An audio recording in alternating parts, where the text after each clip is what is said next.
This is what high school football is all about. Chet Looney Stadium in Howard, Ohio. Everyone in town is here tonight for the home opener as the Bulldogs host the Crestview Cougars. We'll be back with our pregame show right after this.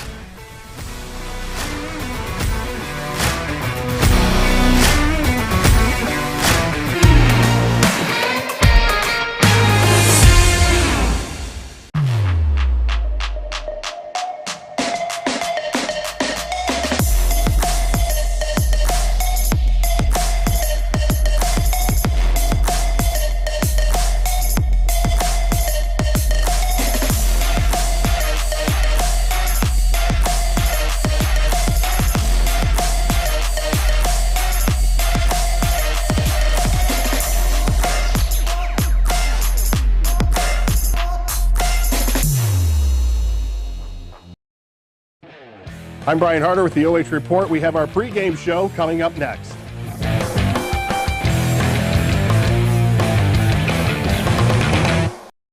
At the Killbuck Savings Bank, you can expect great products and service from a fellow Knox County Chamber member. Now offering premier card processing solutions and services, ensuring the business owners understand their credit card processing fees. We have a wide selection of card processing solutions that provide lower fees, faster payment, additional security, exceptional marketing features, and help to improve your business operations and customer experience. At Knox Community Hospital, your primary care physician is more than someone who delivers your test results, more than someone who writes prescriptions, more than someone who listens to your heart. We are your healthcare partner who takes the time to know you, listen to your concerns, and provide you with expert personalized care to make and keep you well. Because to us, you're more than just numbers on a chart. You're a neighbor and a friend. Knox Community Hospital, in the community, for the community.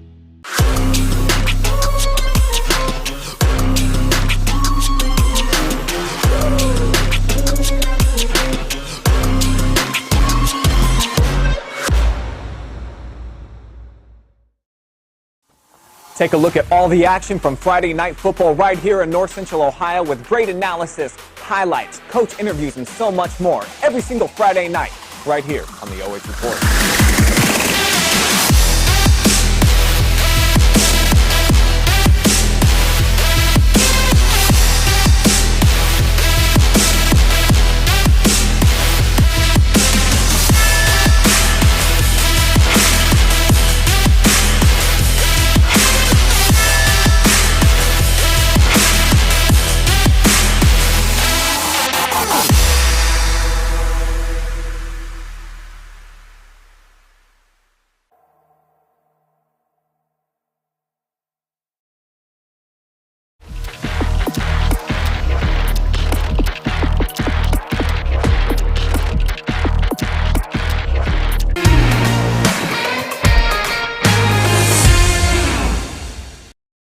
Hello, everybody, and welcome to week number 2 of the 2022 high school football season from Howard, Ohio, and East Knox High School. I am Brian Harter, along with Bruce Weirich, and welcome to the Pub, Kitchen, and Tap pregame show.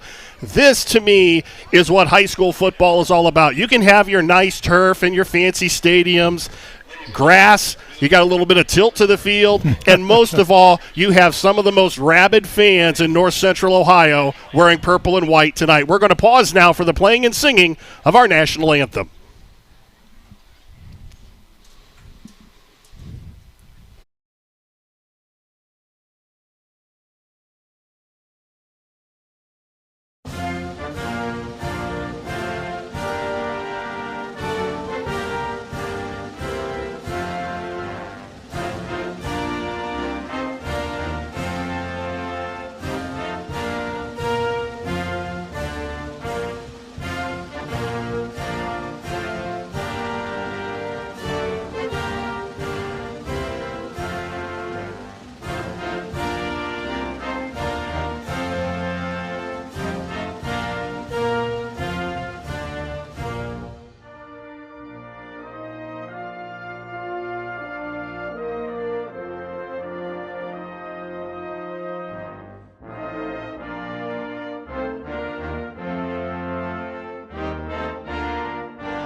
As we continue now with our Pub, Kitchen, and Tap pregame show, again, I am Brian Harter along with Bruce Weirich, and as I mentioned before we pause for the anthem, this to me is what high school football is all about. You can have your fancy stadiums and your nice turf, but to me, the grass got a little tilt on the field, and you've got some really amped up fans on the side of East Knox. This to me is what high school sports is all about. It's called school pride. If you take a look out here right now, Brian, East Knox stands are full. Crestview's got full stands over there.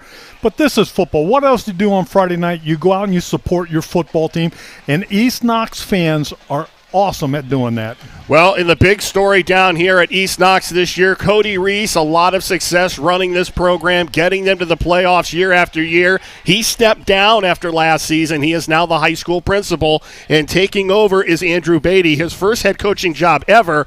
And I talked to him on the phone, talked to him before the game tonight, and he's like a kid in a candy shop. Got that big smile on his face, and he is ready. He embraces what this community does as far as their support for this football team. He's part of the community, and that's what counts. He's not a stranger. He's here. He knows what this community is built on, and it's built on their football team right now. And they've had great history in the past. All he wants to do is continue that. He wants to put the show on the field that makes East Knox and Howard happy. Both teams coming into tonight getting opening week wins last week in week one, and tonight it's not going to be easy in their home opener as Crestview comes into town, and we know what Crestview and Steve Haverdale have done over the last few seasons. He has them as a perennial playoff team every year.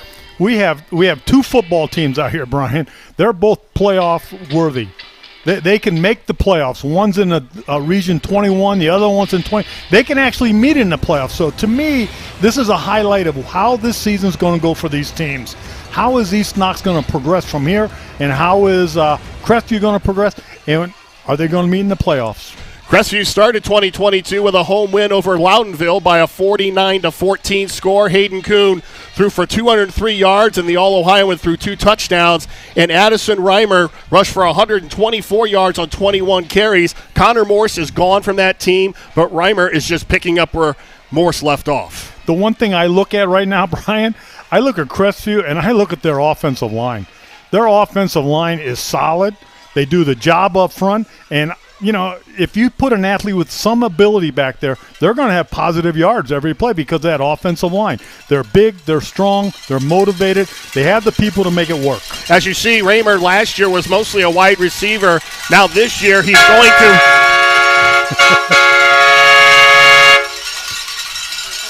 I surrender to the horn. I tried to talk over it last year, and this year I'm going to let it ring.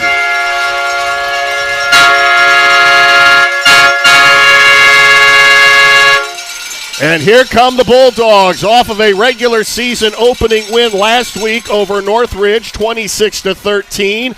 Also gone, we talked about Connor Morse for Crestview. Peyton Lester no longer running the show for East Knox. Instead, they handed over to Brayson Davis, and he did a pretty good job last week. They defeated Northridge 26-13. Last year, though, this team was very good. 10-3 overall. One of those losses was to Crestview. And that's the rivalry, the small-town rivalry. This is where we're going to have it. I'm looking for a great battle. You got two football teams out there, Brian, that are going to go at it in the trenches. This is good, old-fashioned football, and we're going to find out who the better team is tonight. I'm excited to see how both of these teams do. Crestview has a lot more experience coming back. They returned 8 starters on offense, 7 on defense, and they're gunning for their 3rd straight Firelands title. Obviously, Morse is a big loss there, but their offensive line is pretty good. And Reimer and Kuhn give them really 2 solid options offensively behind the line of scrimmage. When I was coaching, I used to always look at my offensive line first. If you have a good crew coming back the next year, you're going to be successful. If you have to plug holes and find people to fill it in, you're going to struggle. And these two teams, the offensive line, to me, is going to be one of the keys. Who can open the seams? And East Knox, they got one of the best backs I've ever seen. He's only a junior. He's 6'1", he's 200 pounds. And I'll tell you, if that offensive line can get any push, he's going to be able to carry this East Knox team. Carter Galloway will handle the kickoff chores for Crestview. They won the opening coin toss and they deferred to the second half, so East Knox will start with the football here in week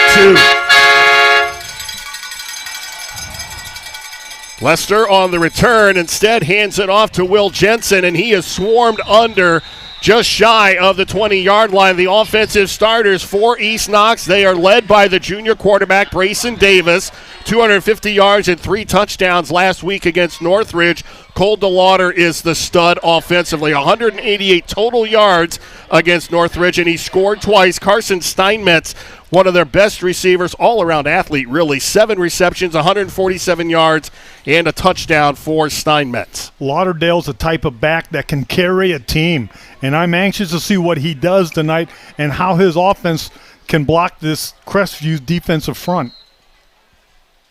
He lines up behind Davis, and they go to DeLauder right away up the middle, and he gets about 3.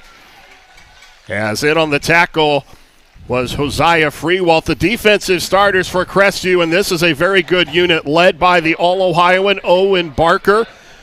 Set a school record in sacks last year, had 7 tackles in their opener, 4 of those for losses last week. Wade Bolin, one of the corners, 8 tackles and 2 tackles for loss, an outstanding defensive unit for the Crestview Cougars. Gain of 2, second down and 8. And Davis back to throw. He swings it out. It's caught by Steinmetz, his first reception of the game. And brought down by Raymer. It'll be third down and about 3. They spread them out a little bit. Crestview's going to jam the middle to take away the run game from East Knox and say, hey, go ahead and throw the ball. We're going to let you throw it and see if you can beat us throwing the football. Caden Cunningham was the tackler on that play, getting initial contact, got some help. Third down, they stay with DeLauder, and he has stood up at the line of scrimmage. Sean Bailey there from his linebacker spot. And the defense holds, and they're going to force a 3-and-out for East Knox. And this is kind of what we expected with Crestview, very experienced on both sides of the ball. Crestview's going to force them to the outside. They're not going to let DeLauder carry this football team tonight. DeLauder also the team's punter. He'll kick it from about the 15, and it's going to be blocked. And they will recover. That's the good news. The bad news is Crestview will get the ball with a short field inside the 10-yard line. First and goal for the Cougars. It always comes down when you have two tough teams playing specialties. And talking to one of their coaches before the game, he says, we're going to go after their punts tonight. And guess what happens? Virtually untouched. Going up the middle was Caden Moore, the junior. So it will be first and goal from about the 1. Wade Bolin as a very good fullback. And Raymer is stood up at the line of scrimmage. They're going to say his progress got him into the end zone. So a touchdown, the first score of the game for Crestview. 1 play, 1 yard, 1 touchdown.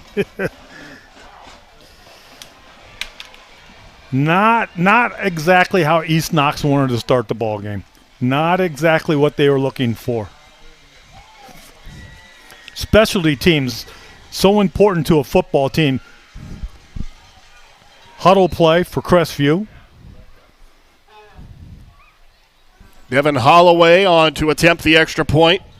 The senior kicker, a very solid piece of this unit for Crestview. The kick is up.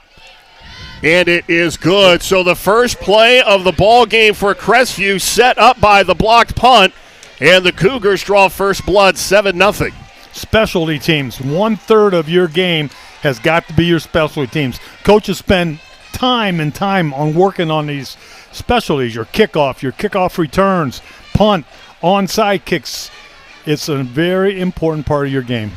Well, I guess this is not what Andrew Beatty had in mind for his first home game as the head coach, seeing his team fall behind early. And this is a team in Crestview you don't want to dig too deep of a hole too early in the ball game. No, but the big thing is East Knox cannot panic. A lot of times coaches get behind early, and the next thing they knew, they go totally away from their game plan and try and do a catch-up.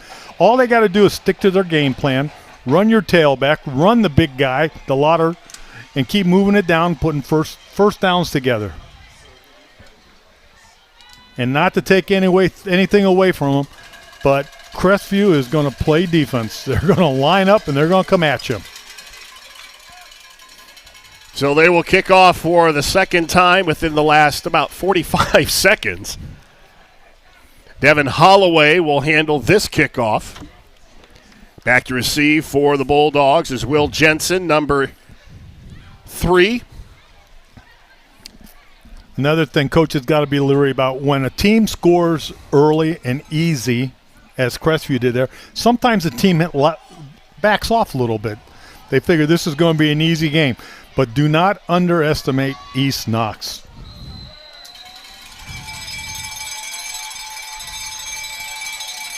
Both teams 1-0 on the early season, and both teams with playoff aspirations. Little miscommunication taken by one of the upbacks. That's Lester. And Lester up to the 25-yard line. So for East Knox, the keys for tonight's ball game, I think these are going to be very simple if they want to come out with a win against Crestview. They've got to feed the ball to DeLauder. He's got to get his carries. His offensive line's got to open up some seams and let the man do his job. And Brayson Davis also has to be ready to play on this stage, and they have to take advantage of this home field advantage that they have. You get the crowd behind you, and they'll work it for you. 1st and 10, just shy of the 25-yard line. DeLauder, pitch on the near side. And DeLauder met in the open field by Michael Mays, the 5'9 senior. The safety comes up and makes the play, and that's not an easy tackle to make in open space, a runner like DeLauder. If he gets in the open, he is a beast to bring down. And it's going to take gang tackling. We talk about that before the game. Crestview's got to flock to him. You got to get more than one person because he'll wear you down. 188 yards of total offense in their win over Northridge. He'll get the call again. This time he's got some running room, close to a first down, as he gets up across the 30 to the 32-yard line. He carried the ball. Oh, that was Steinmetz, with the carry. So they give DeLauder a little bit of a break and a misdirection play to Steinmetz, and he gets the first down. So, as you talked about, they showed some poise there. They didn't panic, and now they have a fresh set of downs. Stay with your game plan. Don't panic. Keep working what you've been doing. Run the ball. DeLauder now back in the backfield with Davis. That's Blake Elliott shifting over to the left side. And DeLauder with the carry, not much running room as he is stood up at the line of scrimmage by Mason Ringler.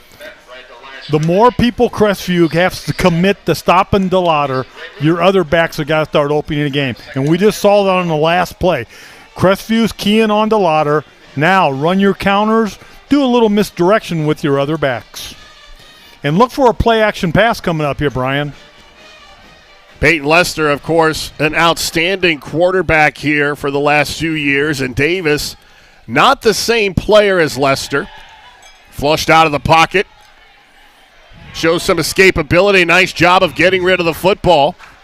Beatty told me he is not the physical presence that Lester was, but he also brings some other things to the table. One, he can read the defense here. He didn't make a big mistake. And he also has the ability. He can run with the football. One of the toughest things you got to teach your quarterbacks, don't throw into traffic. If it's not there, throw it out of bounds, run, get as much yards as you can. And he did a great thing there. He was covered. There was nowhere to go. He throws it into the dirt. The Cougar defense with a 3rd down and 10. About 8 minutes to go in the first quarter. The Cougars on top 7-0. Davis tried to set up a screen. It's incomplete. The ball was intended for Steinmetz, and he was greeted by Caden Cunningham.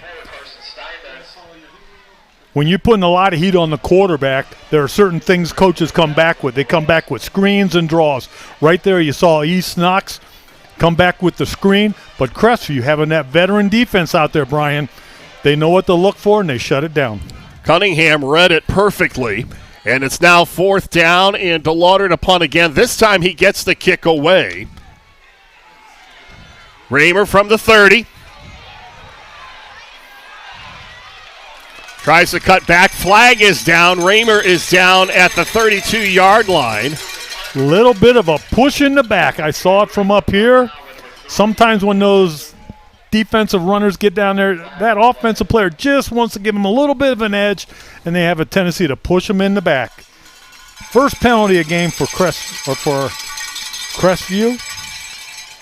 Now we'll see the offense for the first time for Crestview. Penalty will back them up. The keys of the game tonight for Crestview, they want to run the football. They want Raymer to really set the tone offensively. When you come up with two tight ends, you're telling everybody, hey, we're going to run in between the tackles. So what's East Knox got to do? They got to put 8 bodies in there and shut that down. And you also talked about gang tackling DeLauder, and they did in those first 2 drives. They did a very good job of doing that, and they have to eliminate the noise. They have to just be able to focus and not worry about the crowd. Kuhn out of the shotgun. That's Cunningham.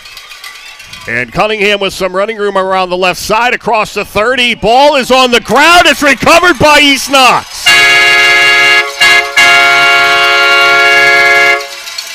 Ball was put on the turf, and Will Jensen was there, and East Knox will get the ball back down by a touchdown. One good turn deserves another. And this is what high school football is about. You never give up. You never give up. You keep working. You hope for the turnover. Bingo, there it is. The crowd's back in it. You heard the horn. I like the call. Everyone's expecting Raymer to get the football, and a nice sweep to the left side. He just coughed the football up, and now East Knox with a golden opportunity here, down by 7. Shane Gardner wide to the right, trips on the left side.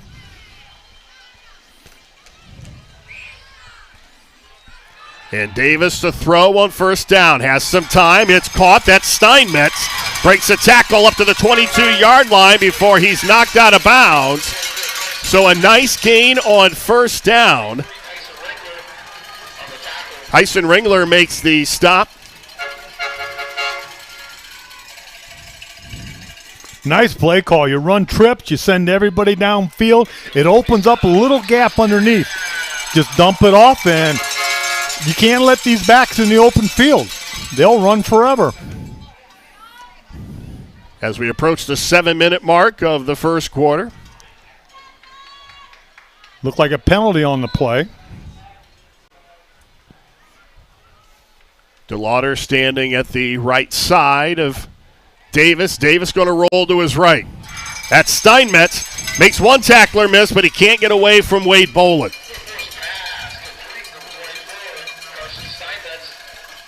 Really impressed with the mobility that Brayson Davis has. The 5'7" junior sat behind Lester for the last year and a half.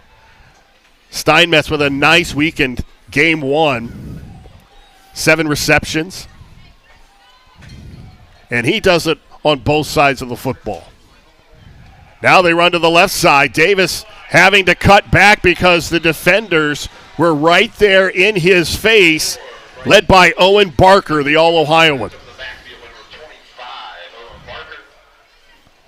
That time, Barker just shed the block and wrapped up. Tried to run the option. Crestview did a nice job of taking away the pitch.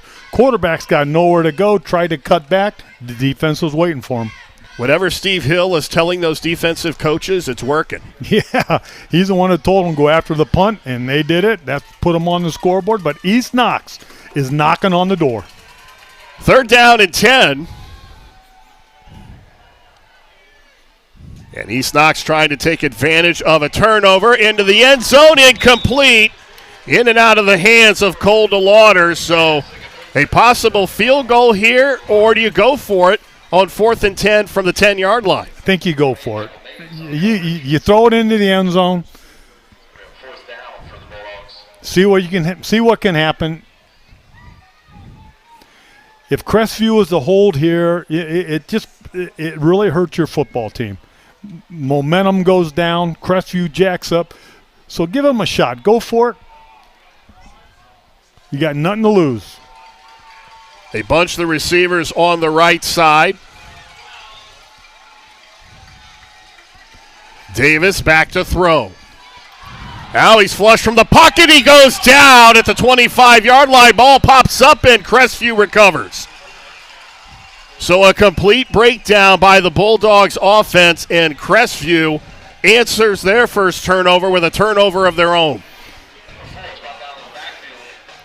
Davis really with nowhere to go, flushed out of the pocket, and then he was just running for his life. Again, you've got a Crestview football team. These gentlemen, you're not going to surprise them with anything, Brian. They've seen it all. And there you try a little flood pass. You try and put more receivers in an area. Crestview had it covered. Owen Barker with the fumble recovery. We'll take a look at the Crestview offensive starters after this play. We haven't had a chance. First carry of the ball game for Raymer, gets up across the 30. The offensive starters for the Crestview Cougars. This is a good unit. Kuhn, the All-Ohioan.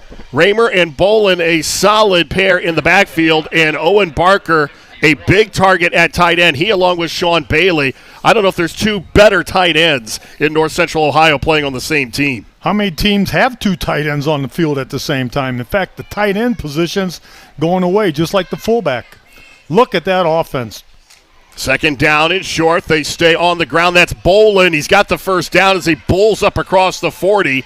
The defensive starters for the East Knox Bulldogs.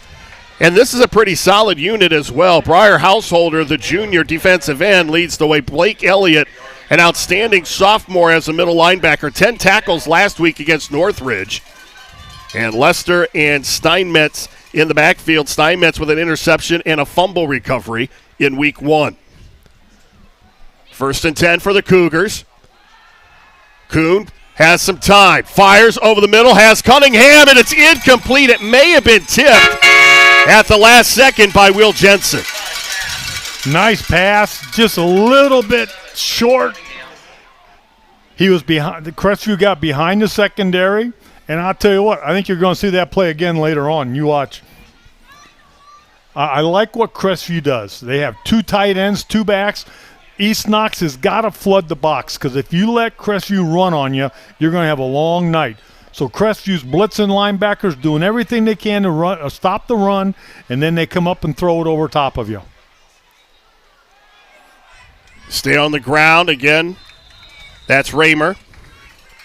And he's up to the 45, a pickup of almost 3. So third down and 7 as we approach the 4-minute mark of the first quarter. Crestview needs a first down to keep the drive. Last thing you want to do is punt the ball. Big play for the Bulldogs defense here. It's a 7-0 ball game. Kuhn back to throw. And Cunningham dives back. Does he get it? He does, but he's short of the first down as he makes the reception at the 49-yard line. So it'll be 4th and 1.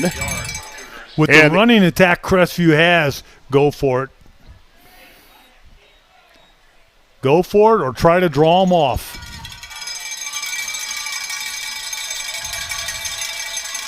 And a timeout taken by Steve Haverdale with 3:23 to go in the first quarter. This is a big play here on 4th down, and Coach Haverdale wants to make sure everyone's on the same page. Brian Harter, Bruce Weirich from East Knox High School. We've got a good one here in week 2. Two of the better programs in our area, East Knox and Crestview, going head-to-head tonight.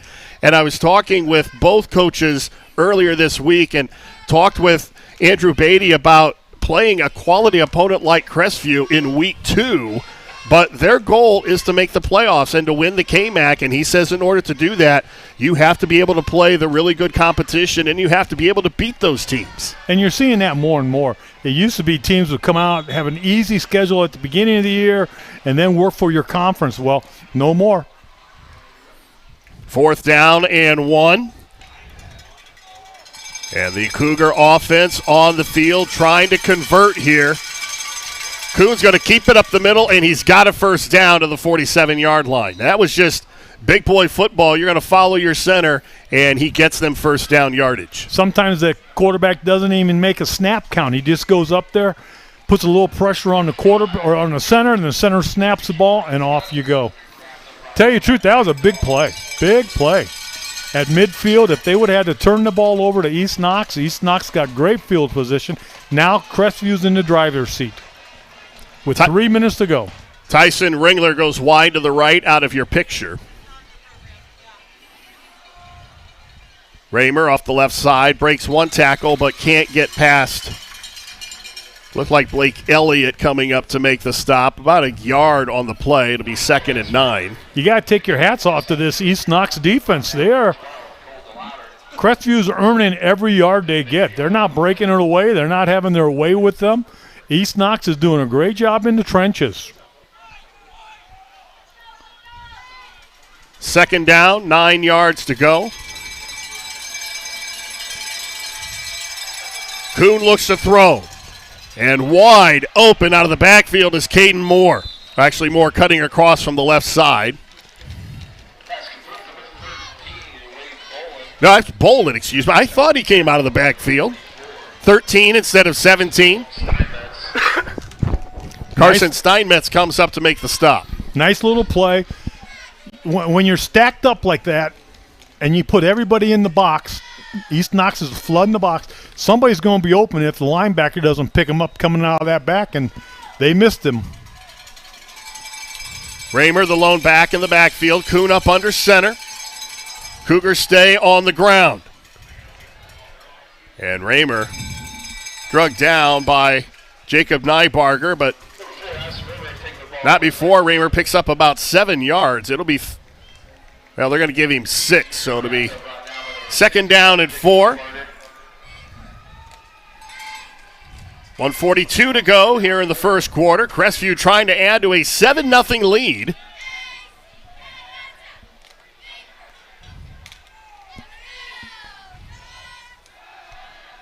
Kuhn to his right. And he finds Barker at the 15-yard line. Good enough for a first down. Barker, a big target. 6'3", 205. Little pitch and catch. How many times they've made that connection over the last 3 years? Yeah, that was a flood route. You send 3 receivers to the sidelines, 1 deep, 1 in the middle, and 1 short. Good quarterback read. Found the open man and threw it to him. 1st and 10 at the Bulldog 14 as we approach the 1-minute mark of the first quarter. Raymer cuts back and gets up just past the linebackers. Josh Keith comes up to help on the play. Nice run. You can see the offensive line opening up seams. And Raymer, he's a great runner. He follows his blockers. Broke it to the outside that time. He was primarily a receiver when Connor Morse was here, and this is his natural position. And I know why. The young man can run. He has a natural feel for the position. He can see the field. 2nd down and 4. They'll pitch it right back to him. Left side following Bolin. There he just took some time, let the play develop, and gets a first down inside the 15-yard line. Watch on this replay as he follows Bolin around the left side. Watch how patient he is. Just waits for the little crease. And it's going to be 1st and goal at about the 2. That's a nice piece of running. He reads his blockers. You don't teach that in practice. Well, he started things off with a 1-yard touchdown run at the beginning of the game. Can he end the first quarter the way he started it? They give it to Bolin. Up the middle. Did he get in? Yes. Touchdown for Crestview.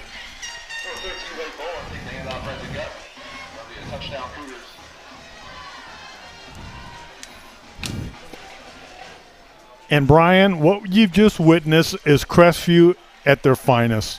They can run the ball, run the ball, run the ball. When they need to, they can jump out and throw a little pass to get a first down.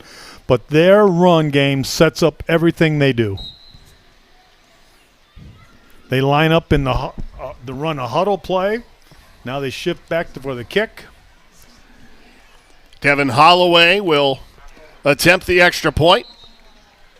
Kick is up, and it is good. 3 seconds to go in the first quarter. It is all Cougars, 14-0, 2 rushing touchdowns, and this is what Steve Haverdale wants. He wants to be able to run the ball down your throat. And as you said, they are very balanced in that you can't really focus on the run because Kuhn will go back there and pick you apart, especially with guys like Barker out of that tight end spot. And when you run the ball, you're controlling the flow of the game.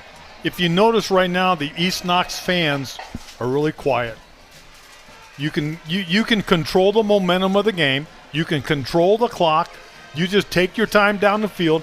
And believe it or not, eventually he's going to wear that East Knox defense down. I dare you to lean out the window and ask her if that horn still works. Oh, no. I wear hearing aids as it is. That's all I need. The person who controls the horns at the top of the stadium, one of the nicest people we encounter when we come to games, and very helpful. She even brought us some equipment up here that we needed in the press box, and she runs that horn, and it's right outside our window. And she's a board member. So she's out here supporting her community, and that's what Andy Beatty was talking about when he got this job. He's been on this staff, so he's familiar with the kids, he's familiar with the community, and he understands the pressure that comes with a job like this and facing a team like Crestview. And Crestview's at midseason form right now. When you have a veteran team come back, it's so easy to coach them. And, other than the fumble yep. on that second possession, they've really played pretty on both sides of the ball. Yep. Holloway. And from the 8-yard line, that's Jensen. And Jensen runs into the arms of number 33, Carter Goon. And if you ask me what part of the game is taking over this field, I'd have to say the Crestview defense. Right now, the Crestview's defense is really limiting East Knox to what they can do. 1 quarter in the books. It's all Cougars, 14-0 as we head to the second. We'll be back after this.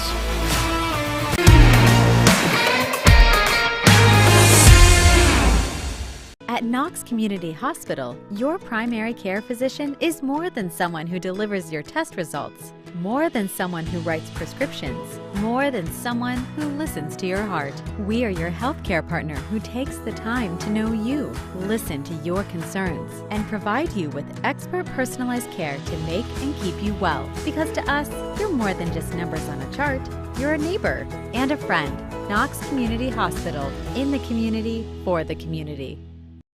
At the Killbuck Savings Bank, you can expect great products and service from a fellow Knox County Chamber member. Now offering premier card processing solutions and services, ensuring the business owners understand their credit card processing fees. We have a wide selection of card processing solutions that provide lower fees, faster payment, additional security, exceptional marketing features, and help to improve your business operations and customer experience.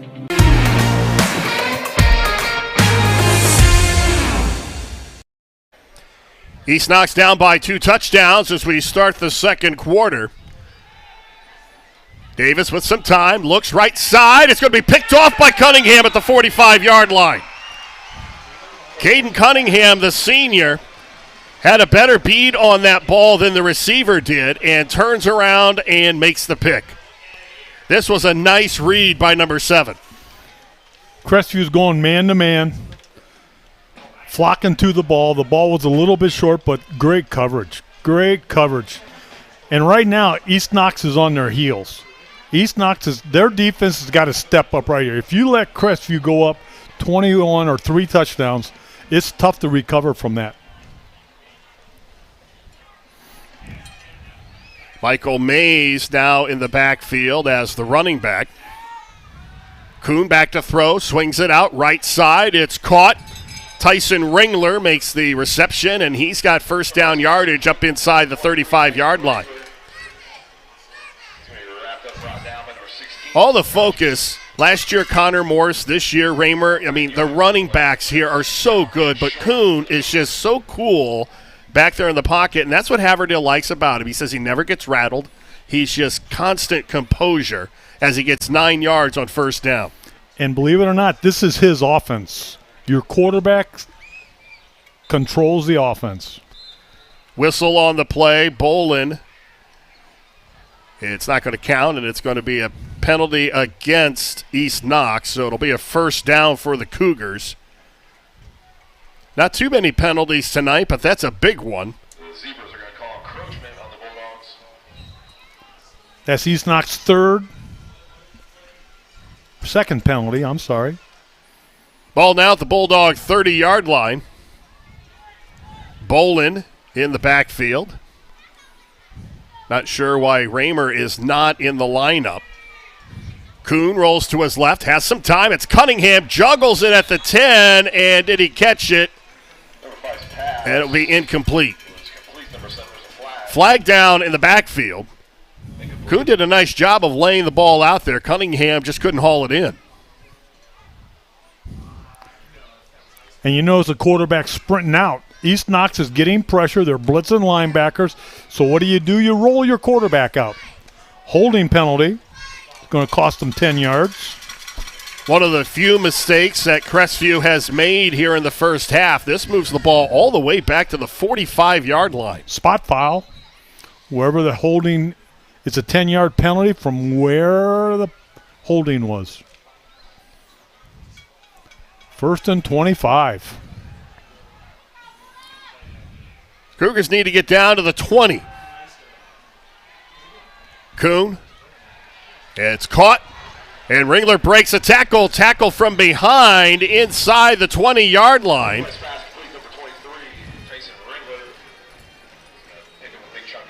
So forget the penalty. It's a first down for Crestview. 27-yard reception. You needed 25 and you picked up 27. Crestview already up by 2 scores as we reach 10 minutes and 28 seconds to go, second quarter. Bolin cuts back and gets inside the 15, and they're just marching right down the field here. This is where that offensive line's starting to take over. Cougars have been the toast of the Firelands Conference for the last 2 years, trying to win the conference for the 3rd year in a row. And I don't see too many holes in this team. No, they're good. They've picked it right up where they left off last year. You're looking at a playoff-bound team. Raymer now back in the game. He gets the call off left tackle, stumbles inside the 10, and it will be, depending on the spot, he may have enough for the first down. Little cross buck action, fake it to one back, give it to your star. They'll spot the ball just inside the 10, so he's inches away from a first down. 3rd and very short. I think behind this line, I might even have a chance at a first down at 3rd and short. And you're going to see a steady dose of this. Bolin, big hole, and he coughs it up in the end zone. It's recovered by East Knox. See what the officials are signaling.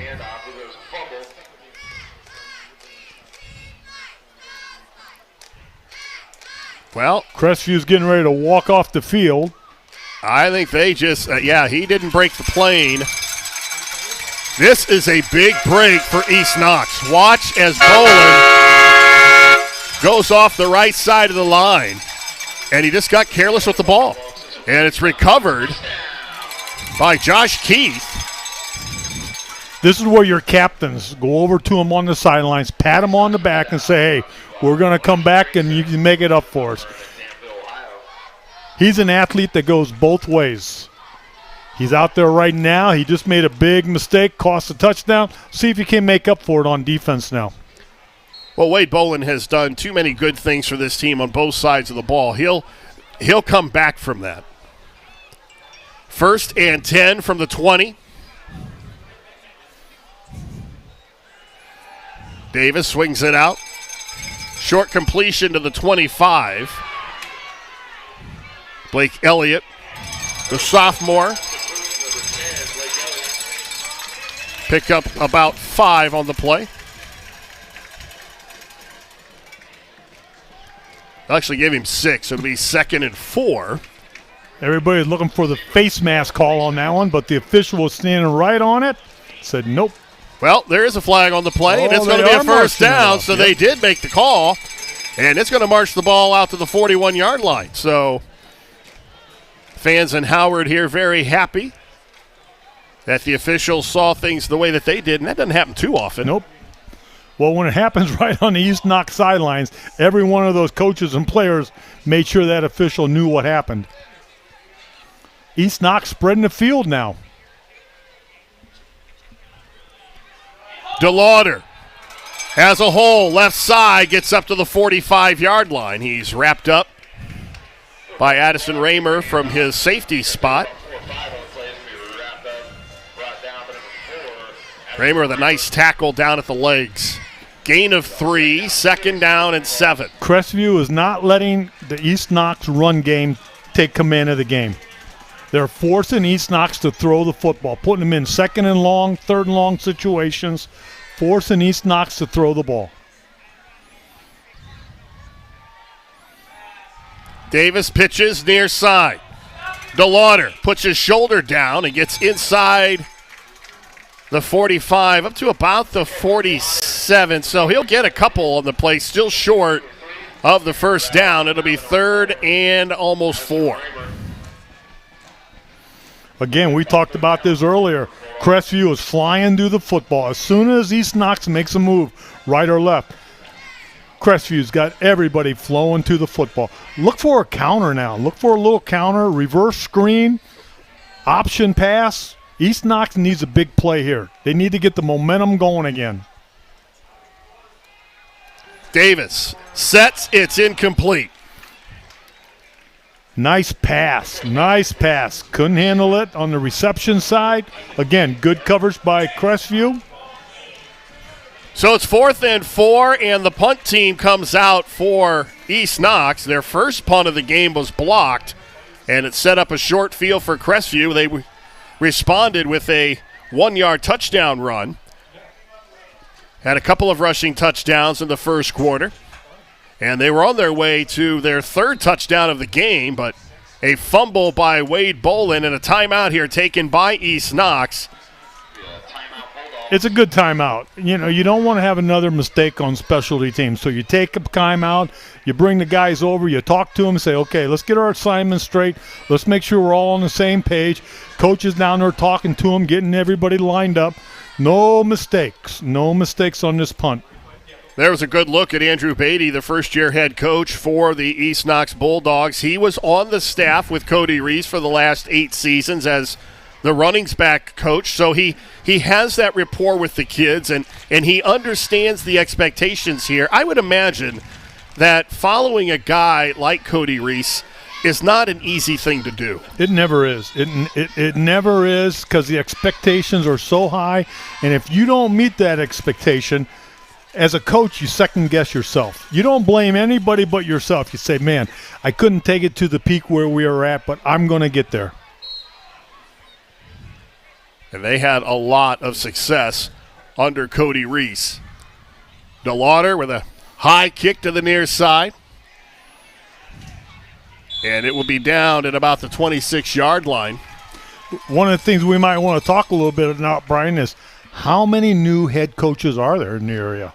Oh, wow. It's been a carousel, and, of course, probably the biggest name is Scott Valentine out at Madison trying to turn around a Rams team that has struggled mightily for the last several years. They bring him in. That probably is the marquee hire. Take a look at what they did against Shelby when getting blown out the last 4 years by that team. Here we go, Crestview. Haverdale in his 4th season as the head coach at Crestview. Kuhn keeps it. Blake Elliott in on the play. So the Crestview quarterback runs for about 3, 2nd down and 7. And right now, Crestview wants to get back into running the football, taking our time, building the drive 1 first down at a time. I asked Steve Haverdale if any colleges are going after Hayden Kuhn, and he said, well, they're coming after him for wrestling. He is a state qualifying wrestler, and he brings that mentality to the football field. Kuhn looks back near side, and it's incomplete. A nice defensive play by Jax Lester. Number 11 was not fooled on that play. They'll take a third down and long. And this is the design of the play. It was a catch. He hung on to it, but good coverage, good defense by East Knox. Third down and almost 13. Kuhn now runs to his right. Barker, first down and then some. And he's knocked out of bounds at the 45-yard line. Owen Barker is a man among boys. He is a big dog out of that backfield. Big tight end. The leader of that defense set the school record in sacks a year ago. And he pulls up with the big first down. Again, Crestview's not doing anything fancy. They're just putting 3 receivers, high, low, and in the middle. 13 and a half sacks a year ago. Kuhn flushed out, runs to his left. And it's complete at the 32-yard line as Tyson Ringler holds on, and it's another first down for Crestview. And Kuhn's just picking them apart now in the backfield. And if you notice, he's rolling out. He's not sitting in the backfield. He is actually rolling out, trying to get away from the pressure. And it's the same route over and over. They flood a zone. Quarterback looks for the open receiver, and is completed. 5:40 to go, first half. Crestview with a 14-0 lead. Raymer to the right side. He's tripped up inside the 30. A little frustrated because he felt like he could have bounced even farther to the outside, and he will have to settle for 6 yards. Anytime your back is getting tackled by the secondary, you know that offensive line up front's doing the job because nobody touched him till he was 6 or 7 yards downfield. And this is Crestview football at its finest. Run the ball and throw in a pass now and then. Second down and 4. They give it to the fullback, and the Bulldogs defense was ready for Wade Bolin. Simple little trap route. Simple little trap route. Every team runs it. Nice job by East Knox shutting it down. Third down and 5. Actually lost a yard. Third down and 5.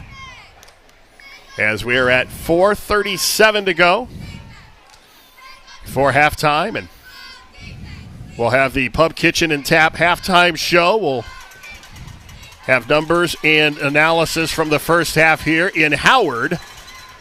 In week 2, Cunningham makes the reception, keeps his feet down inside the 15, down to about the 11, and another first down for Crestview. He's going to take a first down for the Cougars. He's going to be wrapped up right now. Whatever, 24, Carson Steinmetz. Single back route. All he did is release him downfield, and he curled and came back to the ball. Nice pass. One of the things that makes Kuhn so good is in their week 1 win, he found 6 different receivers as Raymer gets up inside the 10, down to about the 5. Reimer taking the handoff. Kuhn doesn't lock in on one guy. He spreads the ball around. Carson Steinmetz. In their opening win, Caden Cunningham had 4 receptions, Ringler 3, Bailey 2, Bryce Perkins 2, Owen Barker 1, and Raymer 2. Second down, almost 4. Raymer. And he's close to the goal line. Touchdown. Number 4 has the Reimer taking the handoff into the end zone for a Cougars touchdown. So the second rushing touchdown of the night for Raymer. Nice job by his offensive line. Again, he is not getting touched at the line of scrimmage. His offensive line creates a seam, and with his ability, all he's got to get is a foot or 2 in the backfield, and he can make it happen.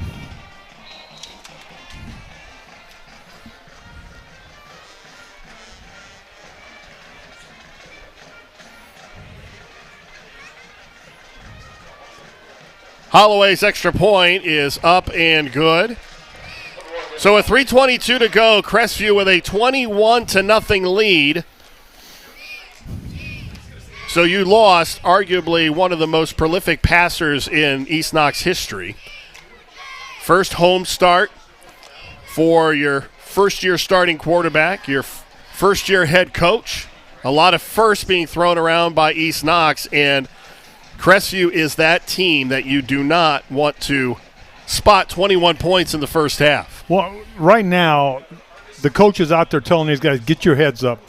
There's 3 minutes left. All you want to do is have a positive drive. You just want to be able to move the ball down. So you go in at halftime and say, hey, we were moving the football. You know, the time ran out on us. Better yet, see if we can't score a touchdown. But go back to your game plan. Run the football, get a little momentum again, get these kids positive. When you have a young team and everybody's new out there, everybody gets hyped up, you got to go back to basics. And East Knox needs to put the few first downs together, go in at halftime with a little positive note. Devin Holloway will kick off once again. Cole DeLauder back deep, along with Will Jensen.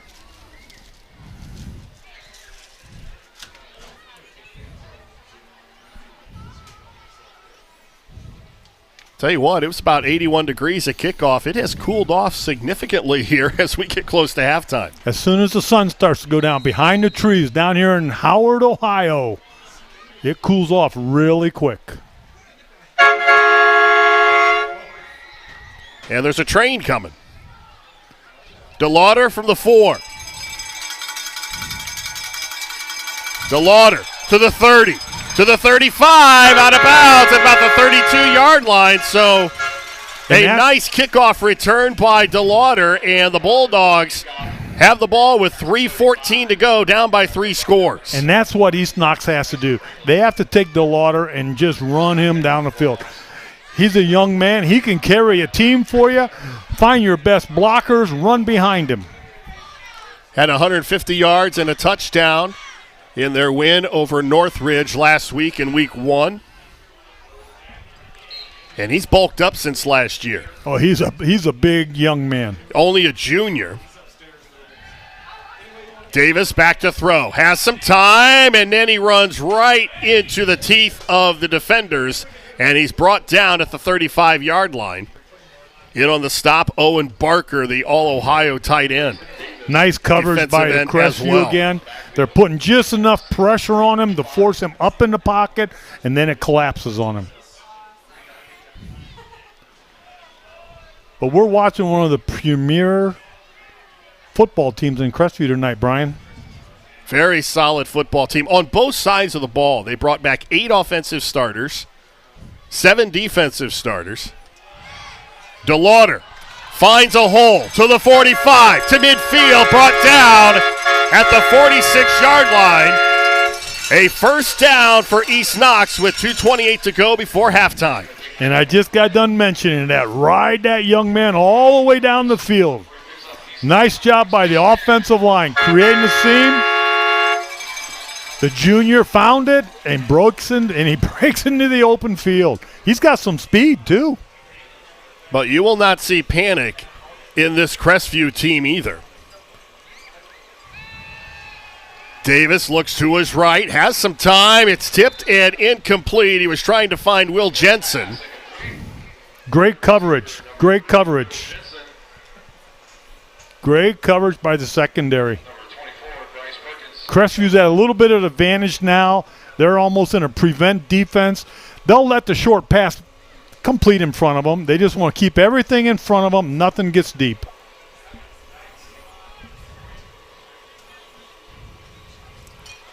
This time they stay on the ground. DeLauder tries to bounce to the outside, and he is wrapped up by Raymer. Caden Cunningham up there to help as well, but it was Raymer who really grabbed a hold of that leg and wouldn't let go. Crestview's linebackers are keying on him. They're keying on DeLauder. Where he goes, they go. They give him a yard. 3rd down and 9.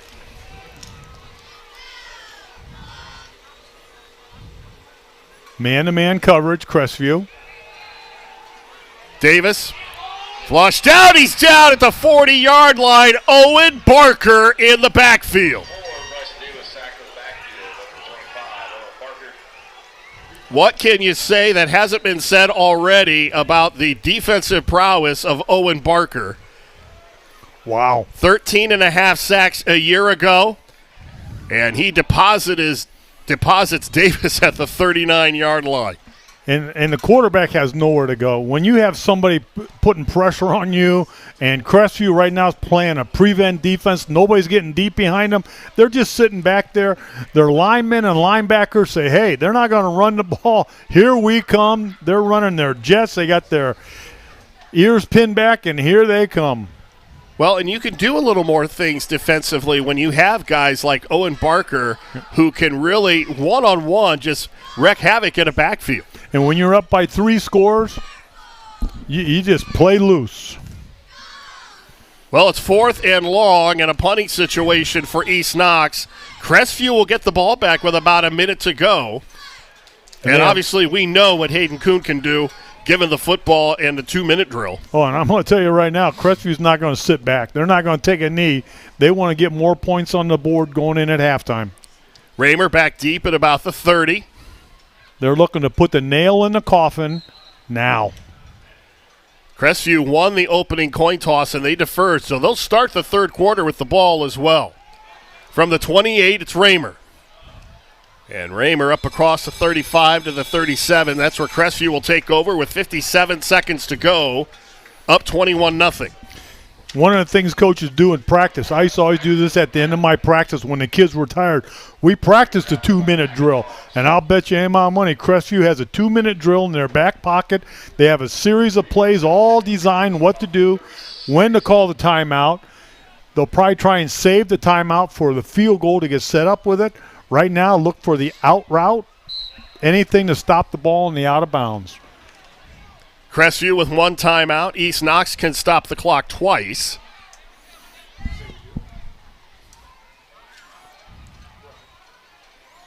Raymer breaks back across the 40 down to about the 47.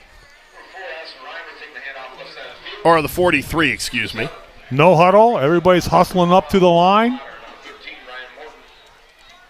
Clock will stop on a first down as they move the chains. Kuhn with plenty of time. In and out of the hands of Tyson Ringler, and that ball was thrown on a rope. And again, they're looking for the sideline. They're putting 2 receivers into the sidelines, and one of them's got to be open. And you're right, boy, he rifled that pass. I would have had a broken nose. I'd have missed it. It hit me right in the face.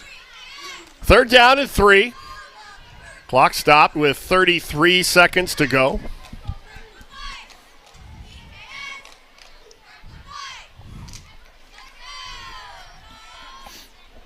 Crestview with an opening week win over Loudonville.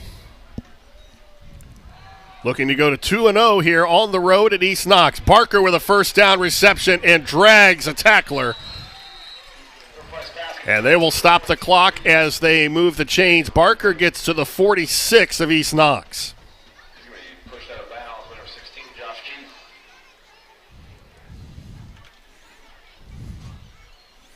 Plenty of time on the clock. And they still have a timeout, Brian. They also have one of the better kickers in Devin Holloway. Kuhn with some time, rolls to his left. Wide open is Cunningham at the 35, and he gets out of bounds. Pass completes number 7, King Cunningham. He's going to jump out of bounds. There you see the outstanding blocking up front. And Kuhn with a strike to the 35. The clock it becomes a factor right now. You maybe have 1 or 2 more plays before you got to call a timeout if you can get out of bounds. If you can't get out of bounds, you got to call a timeout. Cunningham goes wide to the right. Quarterback That's Bolin in the backfield. Quarterback does have a nice arm. Straight drop back, good rush. Kuhn looks, lofts it up, and that one he was thrown away with 10 seconds to go. And smart play by Kuhn. Nothing open. A nice job in the backfield by the Bulldogs. Quarterback experience, just lofted up there. Now, what do? You got 10 seconds on the clock. Do you try to get in field goal range and call a timeout, which means you got to get another 20 yards, or do you just throw it in the end zone, look for the Hail Mary or an interference call? Devin Holloway has not attempted a field goal this season, but he is more than capable. They're not in his range yet. Kuhn sets, fires, and it's incomplete. That'll stop the clock with 4 seconds to go. Tyson Ringler was the intended target. Look for the Hail Mary in the end zone. You put 3 receivers or 4 receivers in a bunch to the wide side, send them down the field, and your quarterback has the arm. Just let him loft it into the corner of the end zone. There's a good look at the third-team All-Ohioan. And I'll tell you right now, the young man has the arm to fling it to the end zone. Ringler and Cunningham, the receivers on the right side. A timeout taken with 4 seconds to go. Now remember, Crestview will start with the football in the third quarter, and they would love to have a 28-0 lead at the intermission. Getting a good look at the skies over Howard, Ohio. Great shot. Isn't that a great shot? It has cooled off considerably. When we got down here, it was a balmy 80 degrees. We'll have our halftime band show coming up, so make sure you stay tuned for that. I think our producer, Adam Thompson, is going to go down and have a flute solo. There we go. He's a man of many talents. A flautist. So right now I'm looking for Crestview, the old Doug Flutie throw. Quarterback steps back, throws it to the corner of the end zone. Let one of your receivers get under. East Knox, you do not want them in the end zone. You got to keep them out. Owen Barker goes wide to the left. Timeout, East Knox. East Knox waited till they came out, lined up in their formation. Coach did a nice job. Call the timeout. Settle my young men down. So now if you're Steve Haverdale, do you change your play call? And this is always the dilemma, the chess game that you see.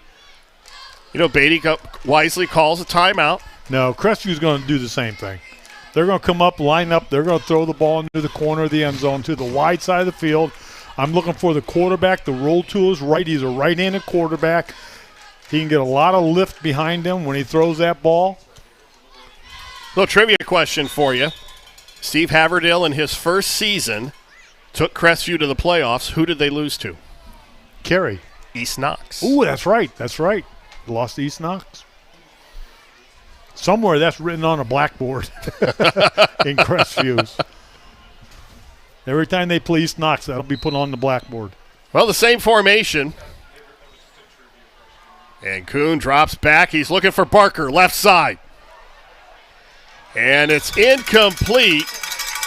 And that will do it. The first half in the books, and Barker really with nothing to be upset about. His Cougars are up 21-0 as we head to the intermission. As we take a look at the final play of the half, and they were looking for Owen Barker on the left side. And the ball just slightly overthrown in the end zone. And Crestview up 3 scores as we head to the intermission. We'll be back with the Pub, Kitchen, and Tap halftime show right after this.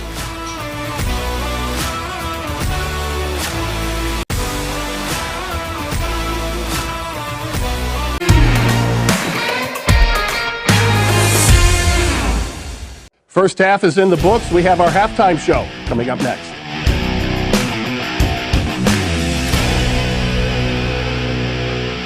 At Knox Community Hospital, your primary care physician is more than someone who delivers your test results, more than someone who writes prescriptions, more than someone who listens to your heart. We are your healthcare partner who takes the time to know you, listen to your concerns, and provide you with expert personalized care to make and keep you well. Because to us, you're more than just numbers on a chart. You're a neighbor and a friend. Knox Community Hospital, in the community, for the community. At the Killbuck Savings Bank, you can expect great products and service from a fellow Knox County Chamber member. Now offering premier card processing solutions and services, ensuring the business owners understand their credit card processing fees. We have a wide selection of card processing solutions that provide lower fees, faster payment, additional security, exceptional marketing features, and help to improve your business operations and customer experience.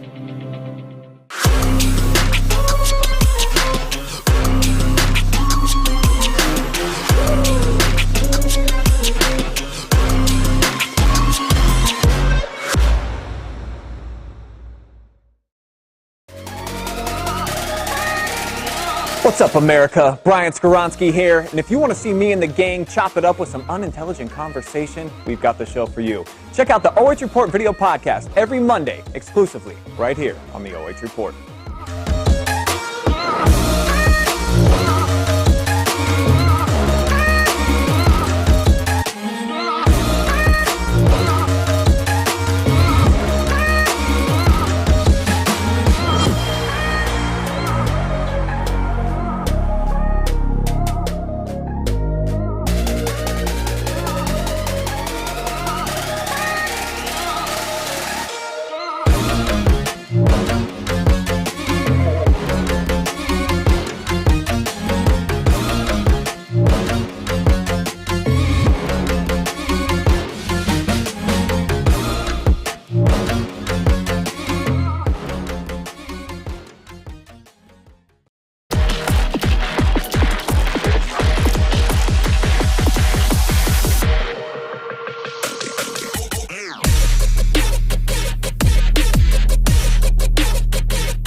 Knox Community Hospital, your primary care physician is more than someone who delivers your test results, more than someone who writes prescriptions, more than someone who listens to your heart. We are your healthcare partner who takes the time to know you, listen to your concerns, and provide you with expert personalized care to make and keep you well. Because to us, you're more than just numbers on a chart. You're a neighbor and a friend. Knox Community Hospital, in the community, for the community. At the Killbuck Savings Bank, you can expect great products and service from a fellow Knox County Chamber member. Now offering premier card processing solutions and services, ensuring the business owners understand their credit card processing fees. We have a wide selection of card processing solutions that provide lower fees, faster payment, additional security, exceptional marketing features, and help to improve your business operations and customer experience.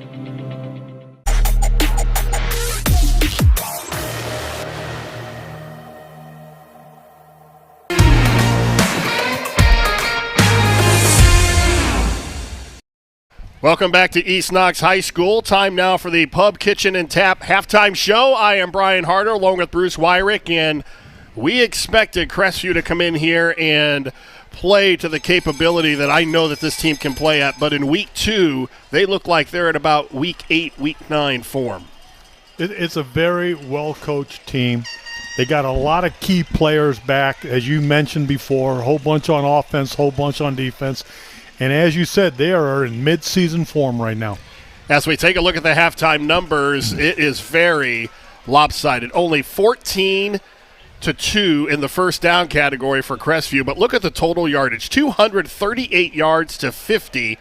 And rushing the football, East Knox with only 22 yards.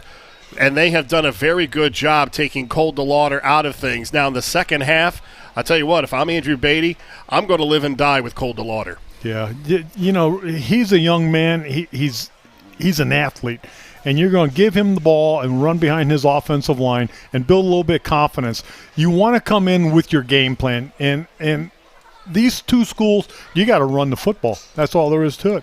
And you look at the other number that really jumps out at me for Crestview, Steve Haverdale wants to run the football. 121 yards on the ground, 117 through the air. That's the balance that he wants this team to play with all season. The one thing he probably is not happy about are the 2 turnovers. Yeah, that hurt a little bit. The one was a touchdown and a fumble. But, hey, they made up for it. They didn't get their heads down. They came back, played tough defense. And talking to Steve Hill, one of the Crestview coaches, last week the halftime stats, they only gave up 58 yards total offense first half, and they had 290. So they're a very balanced team. First game, second game, they're getting better. They're getting confidence. Their leaders are starting to be leaders on the team. When somebody makes a mistake, nobody gets down on them. They just come back and play tougher. It's going to be a tough team to beat this year. Now, if you're Andy Beatty in your first year as a head coach and you're in the locker room down 21-0 at home and you're about to give up the football in the third quarter, what are you saying to your kids? Yeah, you're a new coach. You don't want to go in there and get all fired up at them. You know, they're working their tails off out there trying to do, you know, the players have a history also. You know, this football program in East Knox is legendary. And when you come down here to Chet Looney Stadium, you're expected to perform at a certain level. And a new coach coming in, you got to be positive with the young men. You talk to the leaders on the team, and all you want to do is establish something this half. Establish the run game, give the ball to the man, and let him just run the daylight. So now they're going to start on defense in the third quarter. They cannot go down 28-0. No.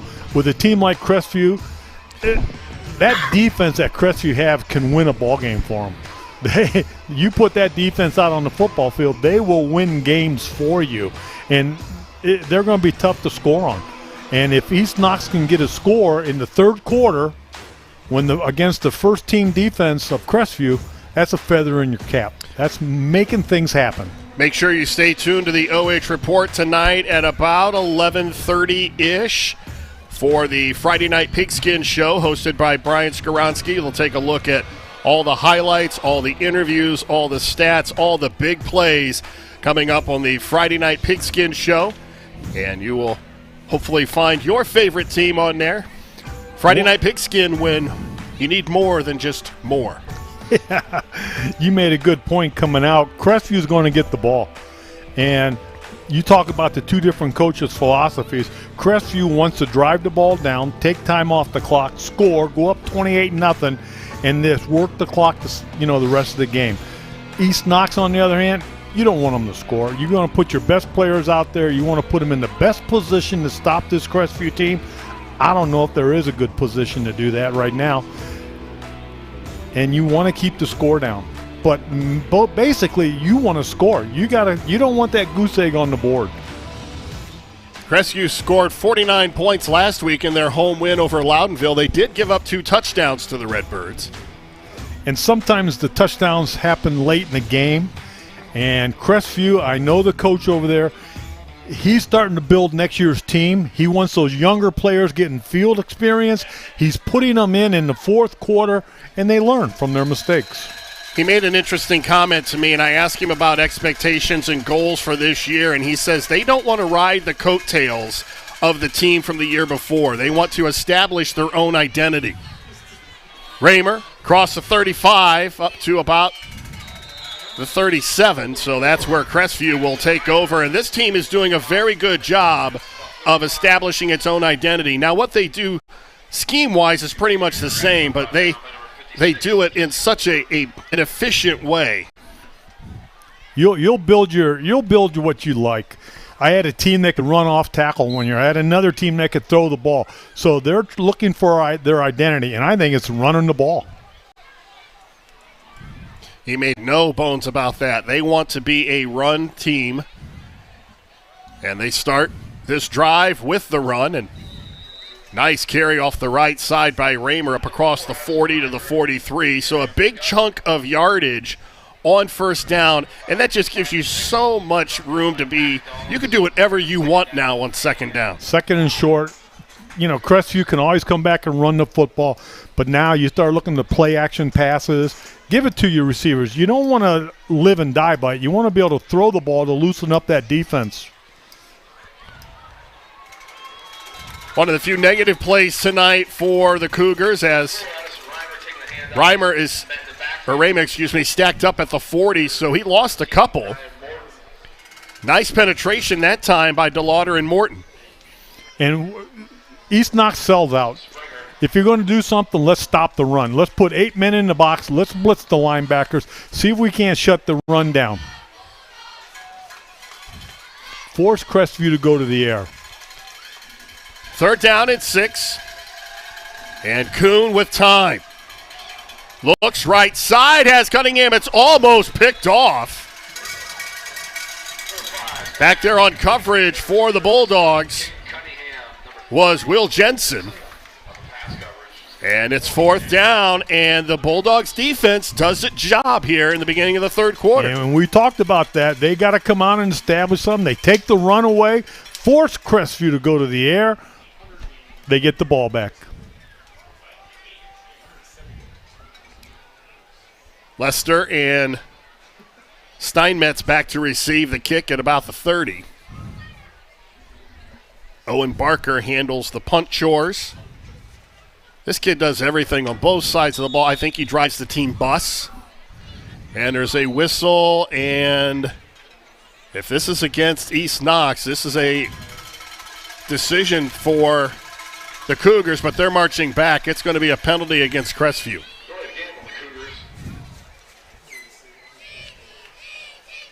I totally missed shift. It. That's their 5th penalty. 50 yards. If there's a negative point tonight so far, that's it. Penalties.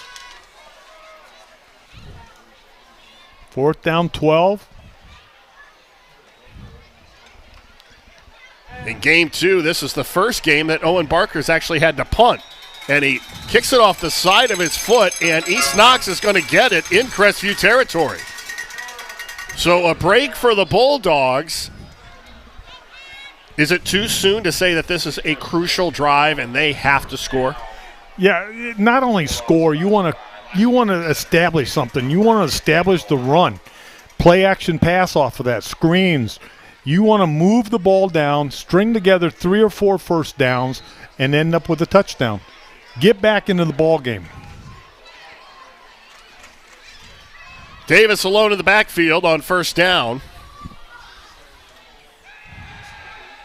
Got some time, looks left side, and it's incomplete as he was trying to find DeLauder down the far sideline. Going for the score right off the bat.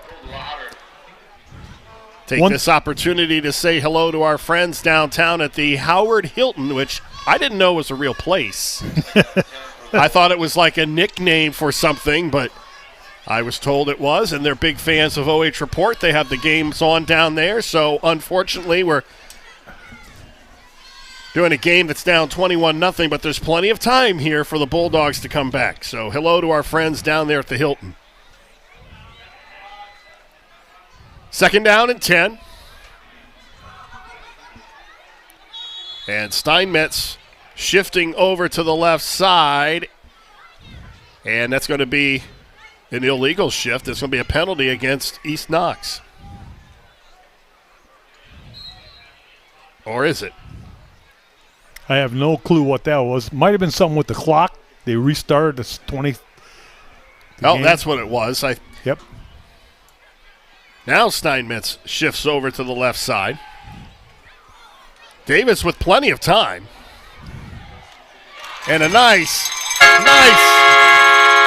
just slung the ball out there to Cole DeLauder.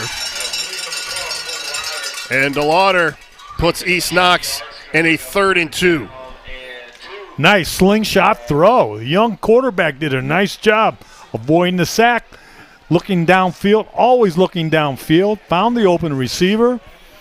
There's a name in the past, Kent Tekulve. There you go. Yep. Sidearm, submarine.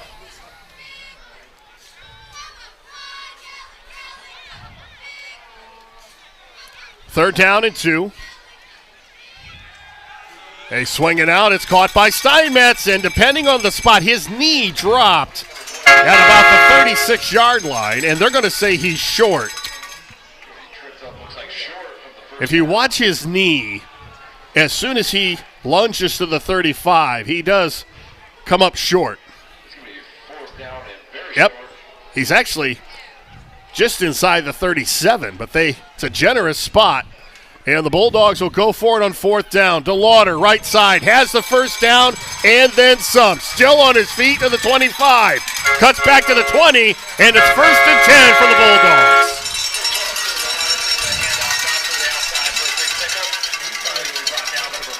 This all Cole DeLauder here. Nice blocking on the inside, but then he takes it outside. East Knox opening up all the plays. They stay with DeLauder. And this time he is stacked up behind the line of scrimmage. Owen Barker there. DeLauder, 188 yards of total offense a week ago in the win over Northridge. He struggled in the first half today, but he's making up for it here in the 3rd quarter. Need a few more plays like that. Get your offense motivated. The fans are starting to get into the game again. Motivation. Here we go. Backs in the eye. Davis wrapped up again. He's dumped at the 35-yard line. Guess who? Owen Barker. I tell you what, this kid is all around the football. That's how you make a living in the NFL, the sack. The sack master. 7:55 to go, 3rd quarter. East Knox trying to get on the board, but they have a 3rd and 24. And you need a first down. You need points on the board. Somehow you got to get this first down. Davis with some time. He'll step up, and he's going to run. And he's inside the 30. He's dropped at the 29-yard line, well short of the first down. He couldn't get away from Sean Bailey. 4th down and 20. What do you do? Well, you're down by 3 scores, 7 minutes left in this 3rd quarter. You got to go for it. 4th down and 19. Look for Crestview to bring everybody. They'll bring a linebacker. They're in a man-to-man coverage. Here we go. DeLauder lines up as a tight end on the right side. Davis steps up, feels the pressure, lofts it up to DeLauder, and it's knocked out of his hands at the 10-yard line. They were trying to find DeLauder. And a tough pass by the quarterback. When you're being flushed out of the pocket, just imagine somebody big, mean, hungry, they want to knock you down. They chase you all over the field, and then you got to turn around and throw it back. Very tough play. Michael Mays gets a hand in there, knocks the ball away, and it's a first down now for Crestview as the ball is out to the 29-yard line. So the Bulldogs stopped Crestview on their first offensive drive of the third quarter. Can they do it again here on Crestview's second possession? Raymer. Some running room outside. He's got running room. He's going by Steinmetz. Down to the 20. A touchdown, the third of the game for Addison Raymer. 71 yards. And the route is on. What a run. What a run. Raymer has now scored in every quarter of this game. That one, a 71-yard run to the house. And the thing I liked about that, Brian, did you see how he worked his way through the line? Watch if we show the replay of this. What a heck of a run. You only get one bite at the apple. Yeah. Holloway on to attempt his fourth extra point of the night. And it is good. Crestview in command, 28-0 as we take a look at the touchdown again. Watch him. Wiggle, wiggle, right, left, right, left. Now he's open. Off we go to the races. Nobody's going to catch him. Great playback by Adam in the control booth.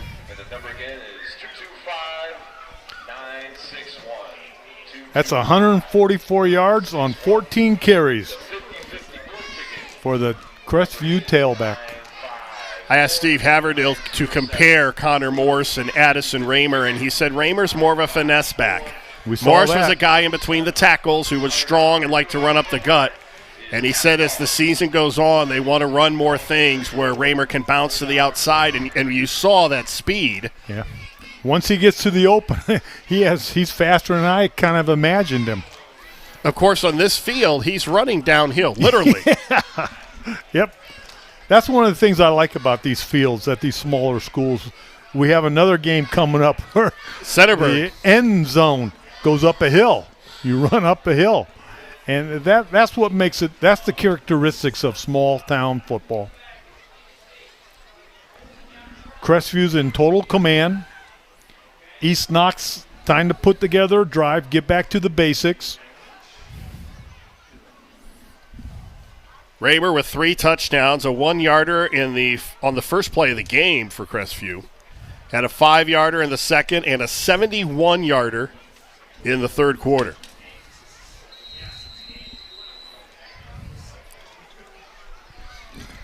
DeLauder and Jensen back deep for the Bulldogs. Jensen from the 8. And Jensen wrapped up by Carter Goon.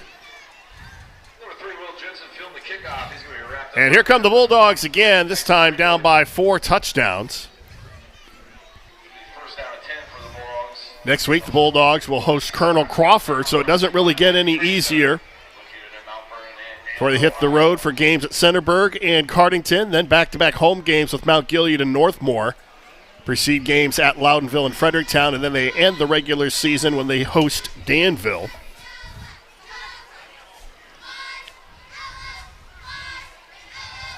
Davis swings it out. Quick catch by Gardner, and he's up to the 24-yard line. Brought down by Gavin Keynes. There's a good look above East Knox High School. Beautiful night. Excellent shot by our cameraman, the G-Man. I didn't know he could float all the way up there. He's got some hops. Is that the drone in action? East Knox, they just got to create something, string some first downs together, throwing the ball, taking what they're given. Steinmetz with the reception out to the 25. Not much after. So 3rd down and 6. Can't say enough about this Crestview defense, Brian. They are – I do not see a weakness in this defense right now. Second ball game of the year, very few mistakes. Well, you have to account for Owen Barker all the time, but they have other guys that can make plays. Davis on 3rd down. And it's picked off. Talking about making plays. And it's Addison Raymer who comes up with the pick. He's like, I showed you what I can do on the offensive side of the ball. Here, take a look at my defensive skills. And boy, did he play that nice. He just slipped right underneath it, read the quarterback. Now 1st and 10, Crestview at the East Knox 25-yard line. Another short field. His 2nd interception of the season. And this drive could be the nail that seals the fate. Look for a steady run. That's Michael Mays in the backfield, and Mays gets the carry. And Mays brought down by Cole DeLauder after a short gain. Under 5 minutes to go in the 3rd quarter. It's all Crestview, 28-0. It doesn't matter who Crestview puts in that backfield. That offensive line's doing the job. Everybody's getting positive yards tonight.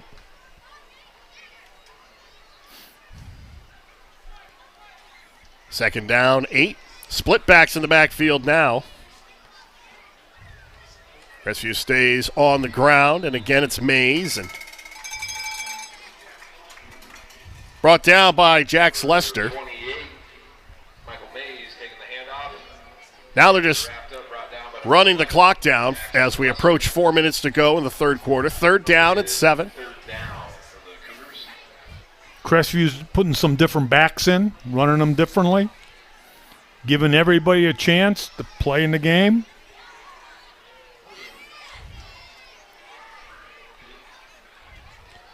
Kuhn back to throw, swings it out right side. It's caught by Tyson Ringler, and he drags Cole DeLauder inside the 5. It'll be 1st and goal, Crestview.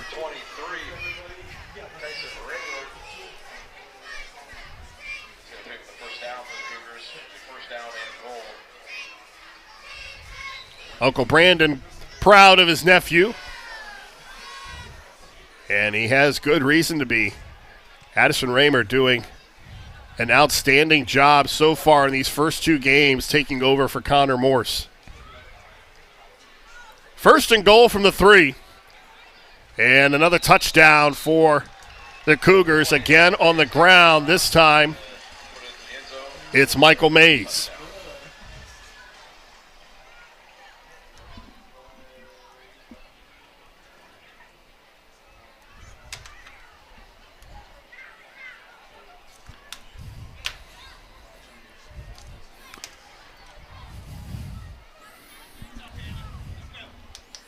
Crestview comes out in what they call a huddle play. With this, you can snap the ball to the backs and run it. One of the reasons coaches run that is that as a defensive coach, you have to defend that and practice, and it takes time away from your regular defense. Kick is up and good, so Holloway he is perfect on extra points. In fact, he was 7 for 7 in week 1, and we're now getting to the point where we're going to have a running clock here in the second half. Again, East Knox, all the coach wants to do is be positive. You want to you want to get something positive out of this game. When you're down 35-0, you're sitting here watching it. Everybody's starting to get your head down. But as a first-year coach, and I've been in this situation, you just want to get something positive. You want to get your kids the playing experience to build on. You just don't step on the field and something happens. You have to develop it. You have to work at it. And the kids have to have success at it. And we've seen a lot of East Knox football where it's just been the opposite. We've been down here a couple times. East Knox is up 35-0. Well, if you're in the sport long enough, you're gonna have years where you're very good, and you're gonna have years and games where you struggle. One of the things I used to look at is that you need a good leadership group, and you need a good group underneath them. If you can get a good group of seniors and have a good junior class underneath them, you're doing good. You're going to win ball games. You're going to make things happen for yourself. You need those two classes back to back. And then when the seniors leave, you got the juniors are now seniors, and you got another class coming up behind them. You have to build class by class by class. Well, the Bulldogs have some pieces. I mean, you have guys like Cole DeLauder and Carson Steinmetz. They're just playing a very good football team tonight in Crestview. Yeah. Don't underestimate who you're playing. You cannot take anything away from what Crestview has done. Nope. Steinmetz from the 5. Up across the 25, still on his feet to the 30, brought down at the 34-yard line. So the Bulldogs will get the ball at the 35. First down and 10 for the Bulldogs. This East Knox first down is brought to you by Lashley Trade Center. Nice return. Gets them out of the hole. Gives them a little field to play with. You're not stuck with your backs against the wall. But look for Crestview. One of the things I always try to do, always try and work for the shutout. No matter who you put out on that field, build on your defense. Davis slings it up left side. It's incomplete again. Trying to go for the long ball. This time Shane Gardner, the intended target. If you look at the high school playoffs and teams that make a far advancement in the playoffs, you build your team on your defense. You will not win championships without a defense. And right now, Crestview has one of the better defenses, I believe, in the entire area. As we said, the clock will continue to move with the score 35-0. Unless East Knox can get a touchdown, here at the end of the third quarter. Offenses give you headlines in the newspaper. You score so many points but defense will win championships for you. Well, and I believe that's true throughout sports, whether it's college, whether it's the NFL. Yep. You can have one of the high-scoring offenses in the world, but if you can't stop anybody. Yep, and there's nothing like a football game, 61-60. It just takes away from what everything is. I like a good defensive struggle. Davis cuts back and makes a couple tacklers miss, gets up to the 39-yard line. That's a lot of running for a 5-yard gain. Sometimes you look out there and the quarterback's running for his life. Crestview has great pursuit. They got everybody going after him. Keep your head up, young man. You're doing great. DeLauder will kick it away at the 27. And Raymer back to receive for the Cougars.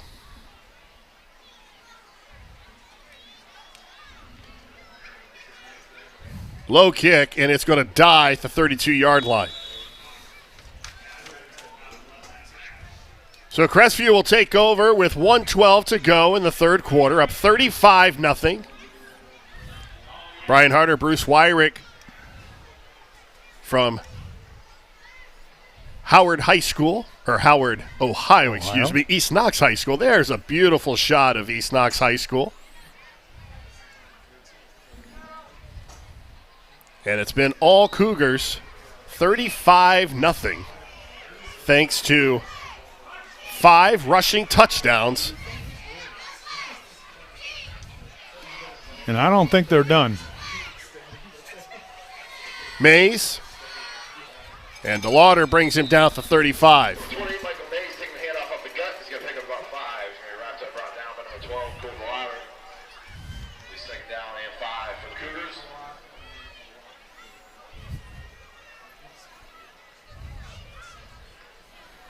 Crestview's just going to run the ball down the clock. It's down the field. It's a running clock.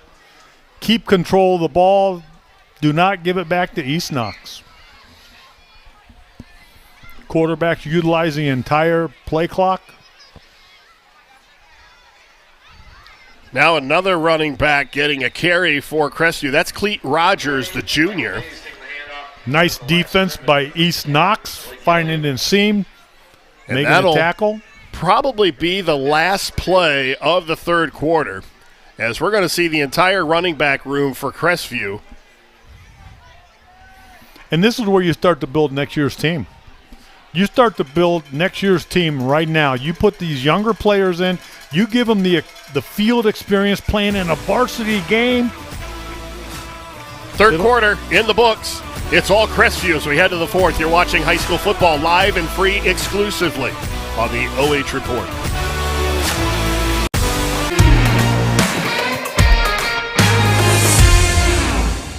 At Knox Community Hospital, your primary care physician is more than someone who delivers your test results, more than someone who writes prescriptions, more than someone who listens to your heart. We are your healthcare partner who takes the time to know you, listen to your concerns, and provide you with expert personalized care to make and keep you well. Because to us, you're more than just numbers on a chart. You're a neighbor and a friend.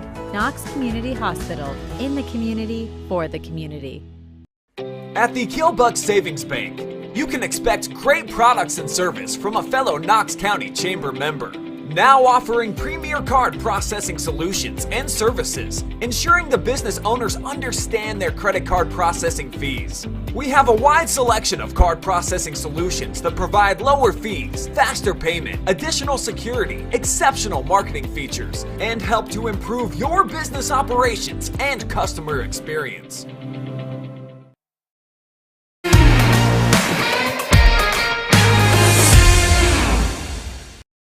Well, the first play of the fourth quarter was a fumble, but it was recovered by Crestview. And they have a 4th down and about 9, so they're going to give it back to East Knox. Up 35-0, running clock here in the fourth quarter. When you start playing different people, and sometimes you lose a little bit of your continuity, and little mistakes are going to happen. Owen Barker back in punt formation. And he almost got it blocked. In fact, it may have been partially blocked as it goes out of bounds right at the East Knox bench. Time for East Knox. They got great field position.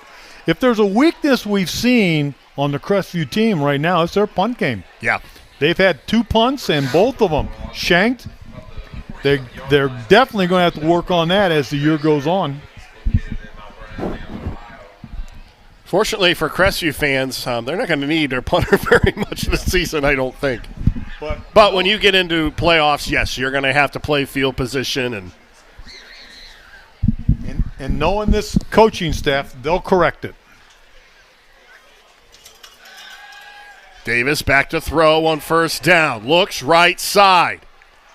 And there's a lot of hand checking down there, but the officials keep the flags in their pocket. And they call that the wheel route.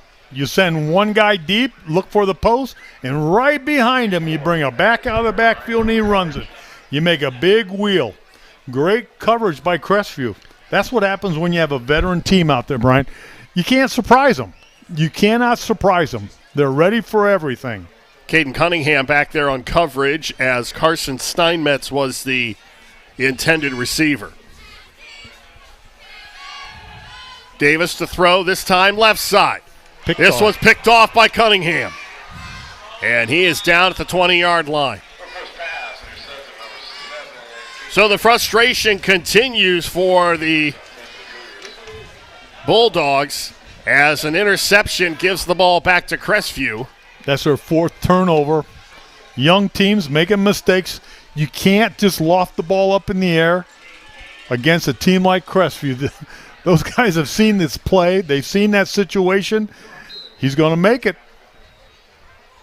Caden Cunningham, a big 6'1", 175-pound senior. And he makes the play for the Cougars. Crestview's getting some clean jerseys out there. New players in the game. Kuhn is still in the game. Another carry by Michael Mays. Mays already with a touchdown. He scored from 3 yards out in the third quarter.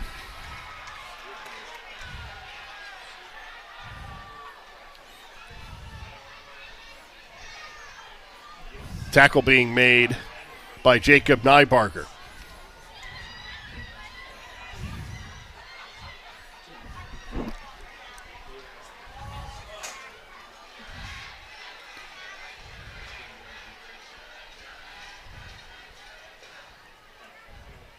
Mays breaks another tackle, gets up to about the 30. He's close to a first down, but looks like he'll fall short by about a yard.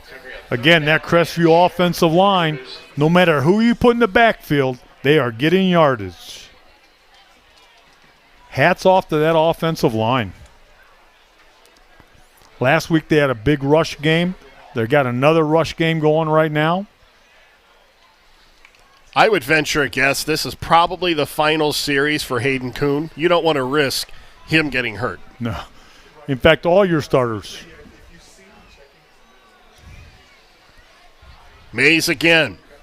Cuts back. Nice run. Up across the 40. Has a first down to the 44-yard line.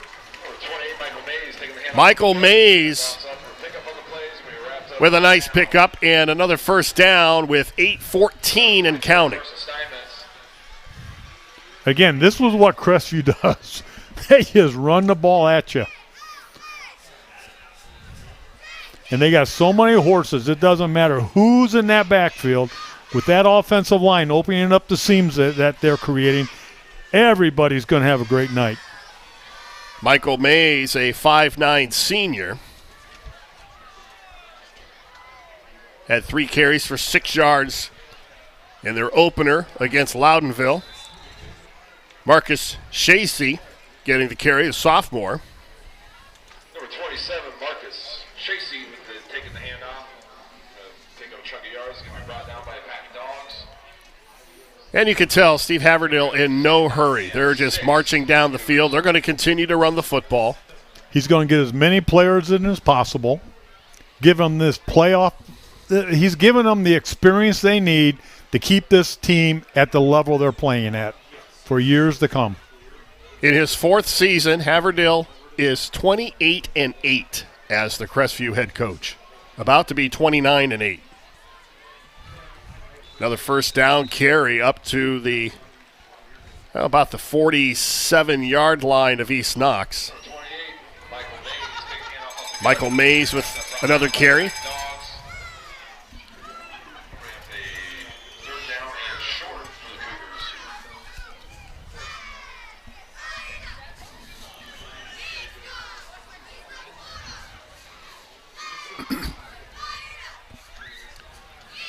They'll say he was short of the first down, so it's 3rd and about half a yard. And again, they're just eating the clock up. Quarterback's not snapping the ball until it's 5 seconds left on the play clock. Another fresh set of downs, another carry by Shacey. As we approach the 6-minute mark, really from the start, Crestview took control of this game. The block punt.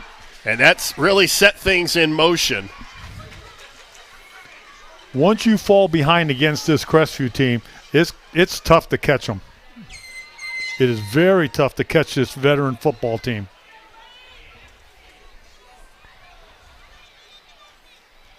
Mays, another hole. Inside the 40, powers his way down to the 31-yard line. Michael Mays, the senior. And another nice carry by the senior. Another nice opening at the line. The offensive line is still clicking on all cylinders. Mays made a nice cut through the line, and he cut back. 15-yard gain.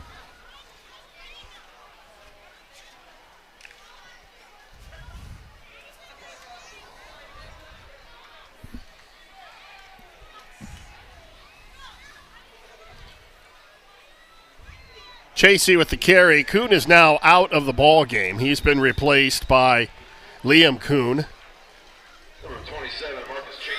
his freshman brother. Yep. And Crestview's not doing anything. They're running this basically the same play over and over.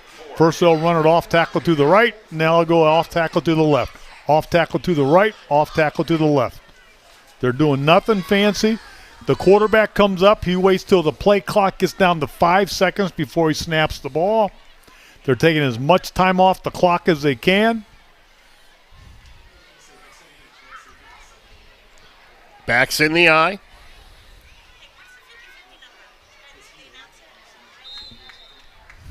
Another small gain down to the 25.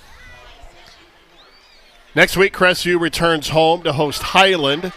And they follow that with a home matchup with Western Reserve. Then the Cougars hit the road on September 16th to take on Monroeville, then return home to host Lucas and South Central. Crestview ends the season with road games at Plymouth and Norwalk St. Paul before hosting Mapleton in the regular season finale. And we will be there for that. We're going to be there. Regular season finale, which could match up to be a very interesting Week 10 matchup.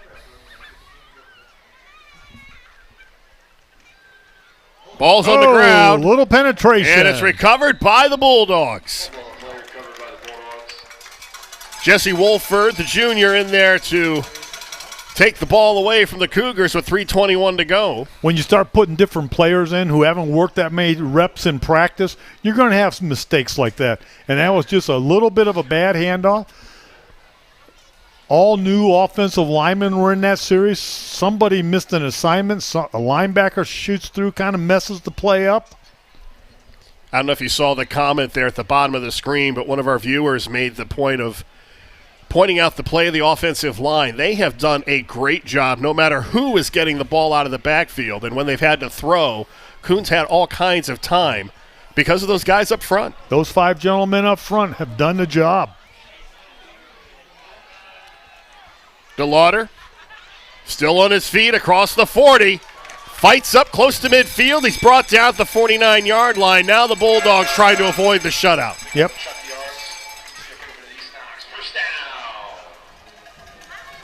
And you want to go out on a good note. Work your way downfield. Give the ball to the big guy. Let him make his yards.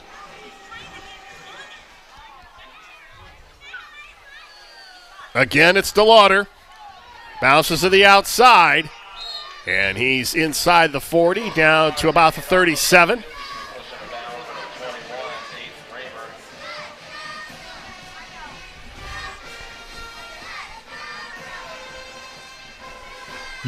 You got 2 minutes to get the goose egg off the board. And I'll tell you what, if you're on that Crestview defense, whether you're a first teamer, a second teamer, or what, they want to preserve the shutout. You want the shutout. Davis, a flag is down as Davis is swarmed under at about the 38. This looks like a hold against East Knox. Yeah, it's going to be a hold. The penalty's going to come back. 10-yard penalty from the spot of the foul. Holding call on the Bulldogs. That's only their 3rd penalty. In fact, I think it's only the first of the second half. It is. It is. Very clean ball game. Nice job by the officials controlling the game. Minute 23 on the clock, and it's running. Got to throw it. First and long. They give it to DeLauder. And DeLauder down to the 40. Well short of the first down. It'll be second down and about 13 as we approach the 1 minute mark here in the ball game. Crestview's got a lot of clean jerseys out there right now. These are young men that are getting their varsity experience that's going to pay off next year.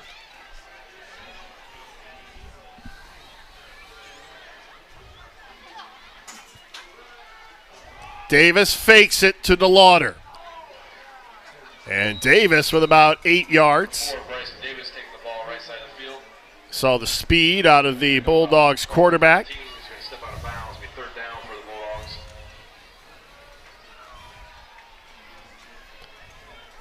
Bulldogs with 2 more plays, maybe? 2 more plays. See if they can't crack that goal line. Come on. 3rd down and 5. DeLauder swarmed under on the left side, and that may do it. And they are not going to run another play. And Crestview will leave East Knox with a 35-0 win over the Bulldogs. And we'll be back to wrap it up after this. You've been watching Boys Football free, live and exclusively here on the OH Report.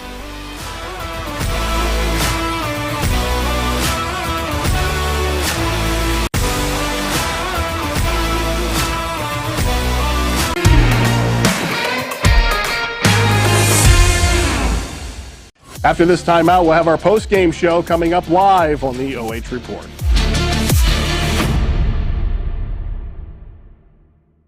At Knox Community Hospital, your primary care physician is more than someone who delivers your test results, more than someone who writes prescriptions, more than someone who listens to your heart. We are your healthcare partner who takes the time to know you, listen to your concerns, and provide you with expert personalized care to make and keep you well. Because to us, you're more than just numbers on a chart. You're a neighbor and a friend. Knox Community Hospital, in the community, for the community. At the Killbuck Savings Bank, you can expect great products and service from a fellow Knox County Chamber member. Now offering premier card processing solutions and services, ensuring the business owners understand their credit card processing fees. We have a wide selection of card processing solutions that provide lower fees, faster payment, additional security, exceptional marketing features, and help to improve your business operations and customer experience.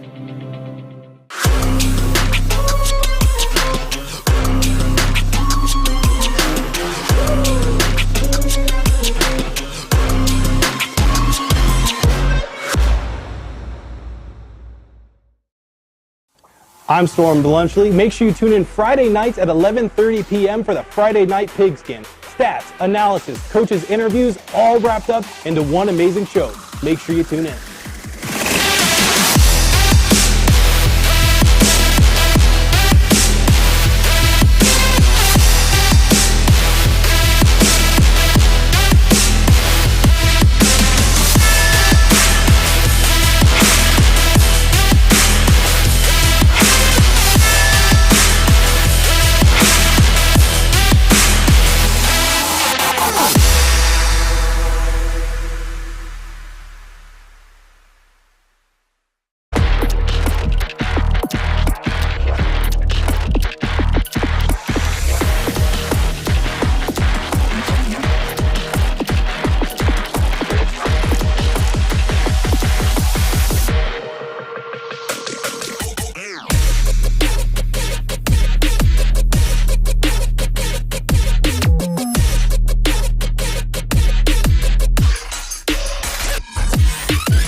Time now for our Delagrange Landscaping and General Construction Player of the Game. This one was a no-brainer. Senior running back Addison Raymer, 14 carries, 144 yards, and 3 touchdowns.